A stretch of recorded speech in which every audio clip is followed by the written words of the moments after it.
Assalamualaikum warahmatullahi wabarakatuh. Salam sejahtera bagi kita semua. Perkenalkan, nama saya Diajeng Tias Pinrupitanza MPD. Saat ini saya sebagai staf pengajar di program studi Pendidikan Luar Biasa Fakultas Ilmu Pendidikan dan Psikologi Universitas Negeri Yogyakarta.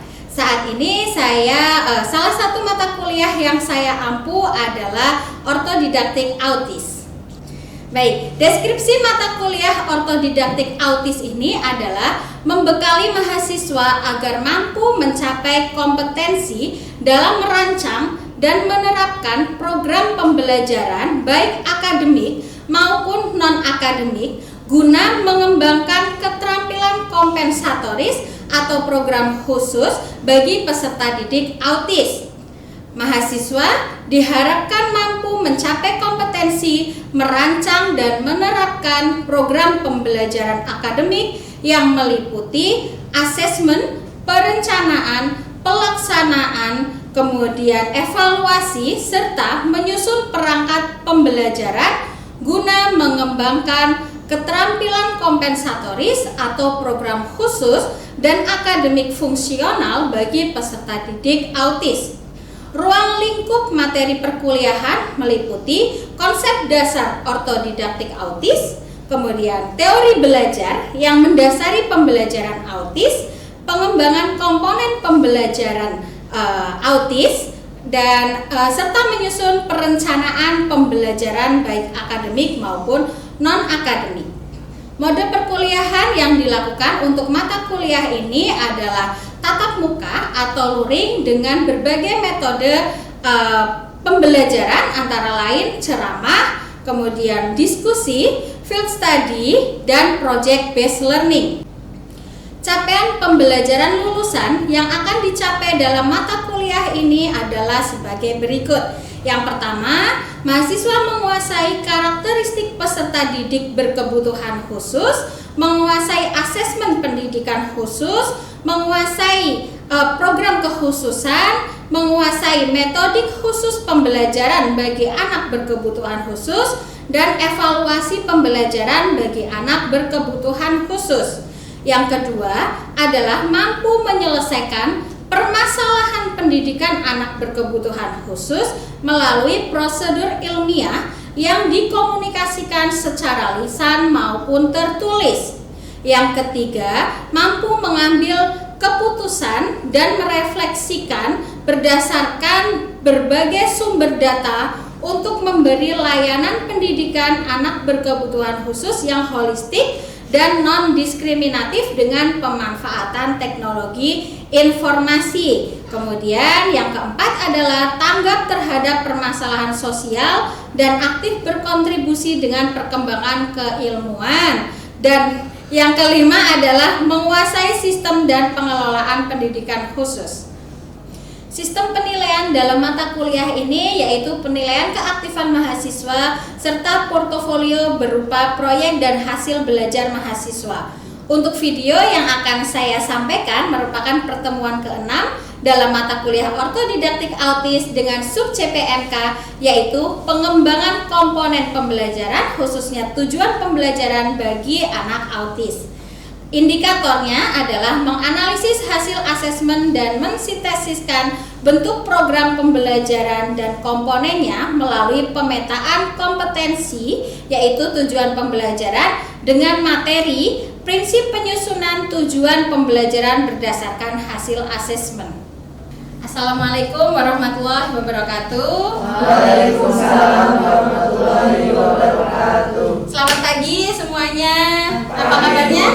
Baik. Oke, selamat datang kembali di kelas tatap muka ya. Setelah minggu lalu teman-teman kunjungan lapangan untuk melakukan identifikasi dan asesmen. Kemudian kita akan lanjutkan untuk menyusun komponen pembelajarannya, perangkat pembelajaran, mulai dari tujuan pembelajaran hingga evaluasi. Namun hari ini kita akan fokuskan terlebih dahulu ke tujuan pembelajaran. Nah, Bu Ajeng akan jelaskan terlebih dahulu tujuan pertemuan kita hari ini. Hari ini adalah memasuki pertemuan ke-6 dengan tema penyusunan komponen pembelajaran untuk anak autis. Subjek PMK yang akan kita tempuh yaitu mahasiswa memiliki kemampuan dalam pengembangan komponen pembelajaran, khususnya tujuan pembelajaran bagi anak autis atau bagi peserta didik autis. Indikatornya nanti teman-teman mahasiswa menganalisis hasil asesmen dan mensintesiskan bentuk program pembelajaran dan komponennya melalui pemetaan kompetensi. Kemudian tujuannya mahasiswa mampu mengembangkan komponen pembelajaran, khususnya tujuan pembelajaran bagi peserta didik autis berdasarkan hasil asesmen yang telah dilakukan minggu lalu di lapangan. Materinya yaitu berkaitan dengan prinsip penyusunan tujuan pembelajaran berdasarkan hasil asesmen. Ini yang akan kita pelajari hari ini. Nah, mungkin sebelum kita ke materi intinya, Bu Ajeng ingin tahu ya, teman-teman tentu saja sudah banyak ke lapangan, sudah banyak pengalaman mata kuliah lain yang terintegrasi. Nah, apa yang teman-teman ketahui tentang tujuan pembelajaran itu? Saya, Bu. Baik, silakan Mbak Tiwi. Jadi yang saya tahu di tujuan pembelajaran itu nanti ada komponen, jadi ada beberapa komponen, salah satunya itu adalah komponen ABCD, di mana itu yang A itu adalah audience, kemudian yang B itu ada behaviornya, kemudian yang C ada conditionnya, dan yang D itu ada degree-nya. Jadi di dalam tujuan pembelajaran itu terkait ABCD tadi itu. Baik, terima kasih Mbak Tiwi. Betul ya, tadi apa yang dimaksud tujuan pembelajaran? Tujuan pembelajaran adalah pencapaian apa yang ditargetkan. Nah, kemudian bagaimana cara menyusunnya? Tadi sudah disebutkan oleh Mbak Tiwi bahwa salah satu komponennya itu tujuan pembelajaran terdiri dari ABCD. Nah, ada yang bisa menyampaikan tadi apa yang disampaikan Mbak Tiwi? ABCD itu apa saja? Audience, oke. Behavior, condition, degree. Oke, betul sekali. Artinya teman-teman sudah paham ya tentang formula ABCD dalam penyusunan tujuan pembelajaran. Ada lagi yang ingin menyampaikan bagaimana cara menyusun tujuan pembelajaran? Bu, saya izin menjawab terkait bagaimana cara menyusun tujuan pembelajaran itu harus meliputi juga SMART, yaitu spesifik, measurable, achievable, relevan, dan timely, Bu. Dan penyusunan tujuan pembelajaran juga harus berpacu pada kemampuan anak. Baik, ini Bu Ajeng jelaskan tentang cara menyusun tujuan pembelajaran seperti yang tadi sudah disampaikan oleh Mbak Tiwi dan juga Mas Jui. Yang disampaikan oleh Mbak Tiwi adalah cara menyusunnya dengan formula ABCD, yaitu audience, behavior, condition, dan degree. Audience itu apa artinya? Siswanya, target atau siapa yang akan mengikuti pembelajaran. Nah, kalau behavior? Betul, perilaku yang diharapkan. Ya, perilaku apa yang akan dilakukan oleh peserta didik autis tersebut. Nah, kemudian condition, situasi, kondisinya, caranya. Oke, kemudian yang berikutnya D adalah degree. Apa degree? Standar capaiannya. Dikatakan lulus, dikatakan berhasil, target capaiannya atau standar capaiannya seperti apa? Oke, itu yang perlu kita buat ya, salah satu formula dalam menyusun tujuan pembelajaran untuk anak autis. Tentu saja didasarkan dari hasil asesmen yang sudah didapatkan oleh teman-teman. Ya. Berikutnya adalah cara penyusunan tujuan pembelajaran dengan formula SMART atau tadi specific, measurable, achievable, kemudian relevan, dan juga timely. Spesifik artinya kita perlu menentukan nih tujuannya harus spesifik, harus jelas ya, harus jelas, harus menggunakan kata kerja operasional yang umumnya misalkan kata kerja operasional belum, ya, teman-teman sudah familiar ya? Sudah. Oke, itu bisa digunakan untuk menentukan spesifikasinya, ya, lebih spesifik, lebih jelas. Kemudian measurable, dapat diukur. Kalau kita ingin contohnya, kita tujuannya adalah untuk penanaman karakter, penanaman nilai, itu kan luas. Tapi yang mana, karakter yang mana, sikap yang mana, yang seperti apa yang akan dicapai. Jadi harus dapat diukur. Begitu. Kemudian yang ketiga, achievable, pertimbangkan target yang akan dicapai. Contohnya, kita akan menggunakan berbasis internet. Ternyata siswanya autis yang tidak bisa menggunakan atau mengakses internet. Tentu itu kan tidak achievable ya, tidak dapat dicapai. Maka kita gunakan yang mungkin tidak harus berbasis internet, tetapi siswa autis ini bisa mencapainya. Tidak perlu kemudian targetnya terlalu tinggi, tapi siswa tidak mampu melakukan itu. Begitu. Kemudian yang berikutnya relevan, sesuai dengan minat dan relevansi dalam kehidupan mereka. Bagi siswa autis ini kan teman-teman sudah tahu ada yang memang monoton gitu ya. Kemudian kaku, robotik, aktivitasnya seperti itu terus menerus.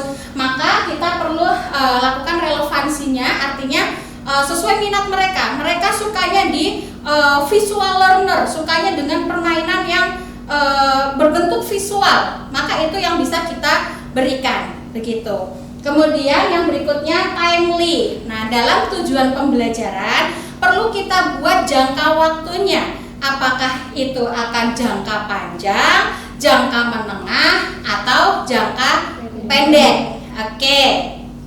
Kemudian selanjutnya kita menuju ke prinsip penyusunan tujuan pembelajaran khususnya untuk peserta didik yang autis.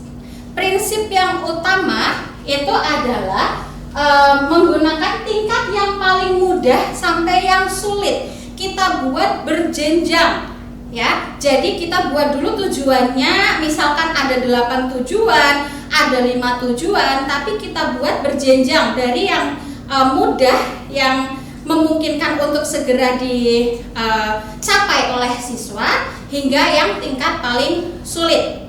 Begitu. Misalkan tujuannya yang pertama adalah mengenal nama binatang tetapi objeknya konkret. Kalau cara berpikir autis kan biasanya konkret terlebih dahulu, kemudian baru ke abstrak. Nah, kalau misalkan menggunakan objek hewan, itu adalah yang konkret terlebih dahulu, kemudian nanti berjenjang ke arah yang abstrak. Bisa dipahami? Bisa. Oke, baik.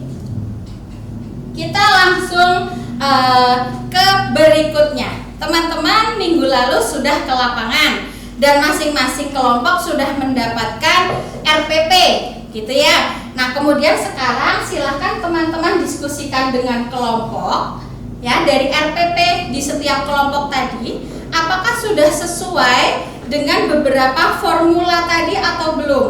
Misalkan yang ABCD boleh, atau yang SMART boleh, atau sesuai dengan komponen utama tujuan pembelajaran yang ada di kurikulum Merdeka yang meliputi kompetensi dan materi. Jadi silahkan lakukan analisis ya dari RPP setiap kelompok sudah mencakup itu atau belum? Bisa dipahami? Bisa. Baik, Bu Ajeng berikan waktu 5 menit untuk melakukan analisisnya. Ya, silahkan bisa didiskusikan di kelompok masing-masing. Sekarang kita menentukan tujuan terakhir sama tadi jadi kalau misalkan di sini itu kamu baru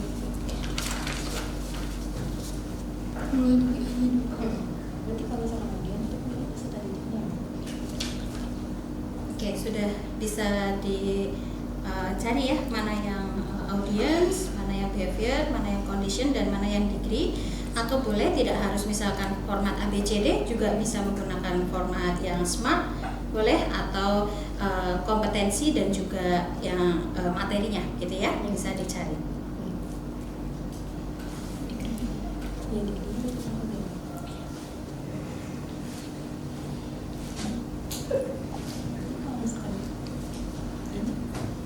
Kondisinya juga berbeda. Dia cuma ada jenisnya sama.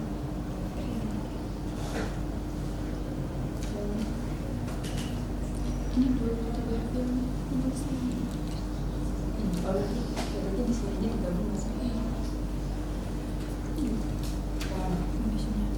kondisinya Ini menurut kalian audiensnya yang peserta didik ya? Terus yang behaviornya yang mana? Menonton video apa yang menyebutkan? Menyebutkan. Terus yang C-nya ini ya, menonton video ini. Terus yang degree-nya yang 4. Terus yang memperhatikan gambar conditional.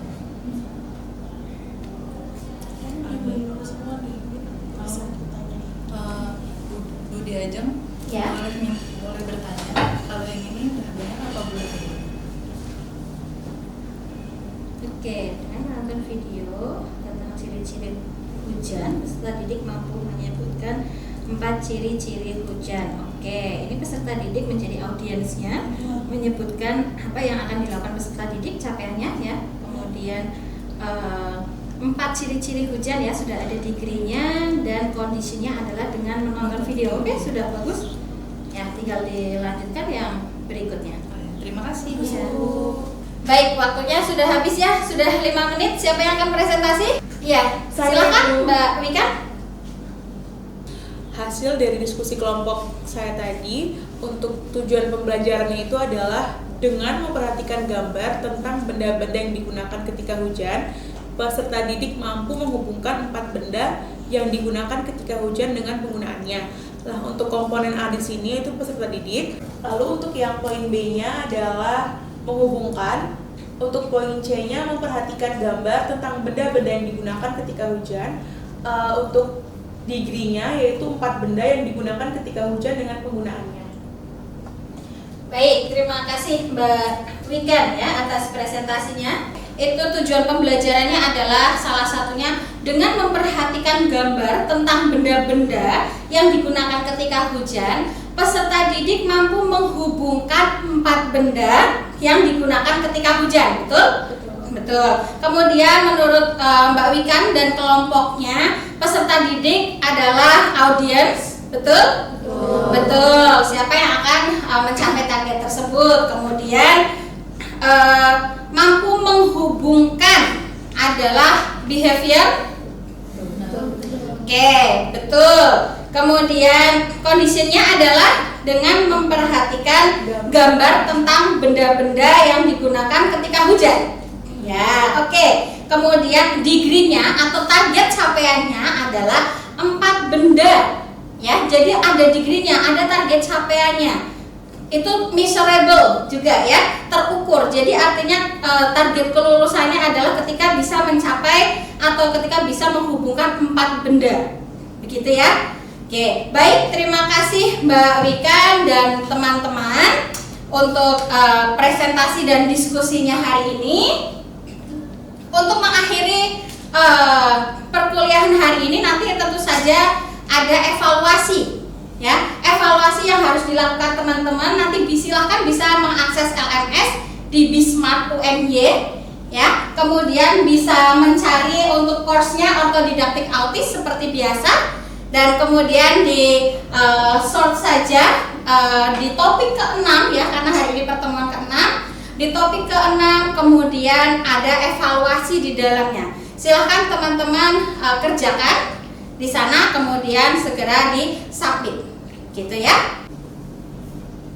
Baik, sebelum mengakhiri perkuliahan kita pada hari ini, Bu Ajeng ingin melakukan refleksi terlebih dahulu untuk mengukur pemahaman teman-teman mahasiswa ya terkait pembelajaran kita. Nah, yang pertama adalah menurut teman-teman, apakah tujuan pembelajaran itu penting dalam sebuah RPP? Penting. Penting. Mengapa itu penting? Ya, silakan Mbak Nabila. Sebagai acuan dalam menyusun komponen penilaian. Oke, sebagai acuan untuk menyusun komponen penilaian. Ada lagi? Untuk mengukur target apa yang ingin kita capai dalam sebuah pembelajaran. Oke, baik, itu ya mengapa itu penting. Kemudian tadi ada beberapa prinsip penyusunan atau beberapa cara menyusun tujuan pembelajaran. Ada yang masih ingat? Mbak Mika?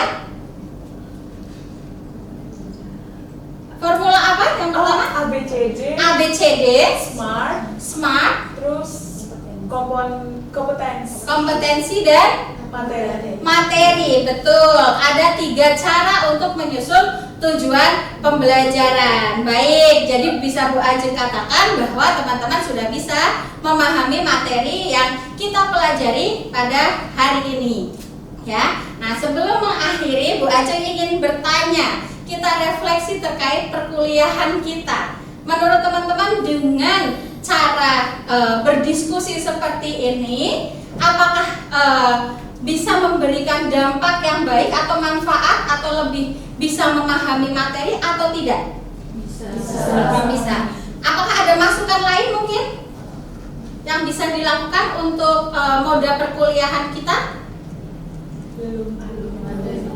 Belum ada. Nah, selanjutnya teman-teman adalah melakukan project based learning ya. Hasil akhir dari perkuliahan kita adalah untuk menyusun perangkat pembelajarannya. Silahkan teman-teman menyusunnya, tujuan pembelajaran dari hasil identifikasi yang sudah dilakukan minggu lalu.